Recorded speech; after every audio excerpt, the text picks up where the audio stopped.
Bonjour à tous, aujourd'hui nous allons réaliser la recette du baba au rhum. Pour cette recette, il vous faut 600 g de farine T45 gruau, 200 g de beurre pommade, 8 jaunes d'œufs, 4 blancs d'œufs, 80 g de sucre semoule, 10 g de sel et 38 g de levure fraîche mélangée à 20 g de lait à température autour de 30 degrés. Il faudra également du rhum pour l'imbibage et de la chantilly pour la déco. Avec le robot, on utilisera à la fois la feuille et le crochet. On commence par mélanger un peu de farine avec les blancs d'œufs. Les blancs d'œufs sont bien incorporés à la farine, on va ajouter le reste de la farine. On réalise un puits dans la farine, on va verser le sel autour de ce puits. Il ne faut absolument pas qu'il y ait de sel au milieu. On va verser la levure hydratée au milieu du puits pour qu'elle ne soit pas du tout en contact avec le sel.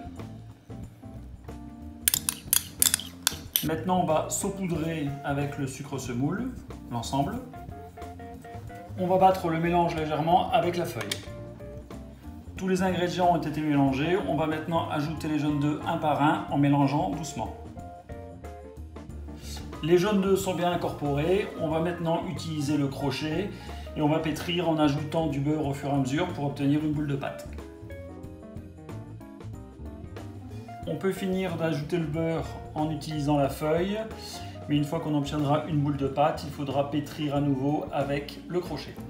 Une fois le pétrissage terminé, on obtient une pâte qui est assez élastique, qui ne colle pas aux doigts. On va le laisser reposer à température ambiante dans un saladier couvert d'un torchon humide ou d'un papier cellophane pendant environ 1h30 à 2 heures en fonction de la température de votre pièce.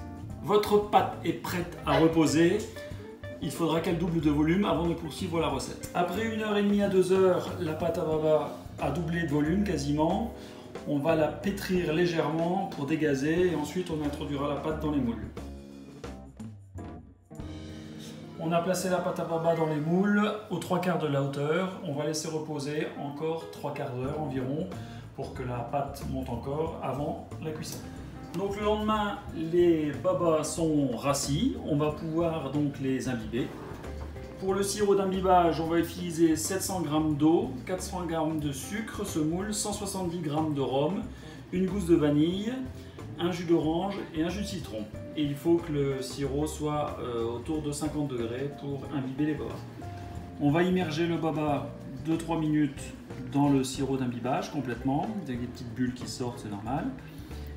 Une fois que c'est fait, on viendra le placer sur une grille pour écouler l'excédent et on réitérera la manipulation une deuxième fois.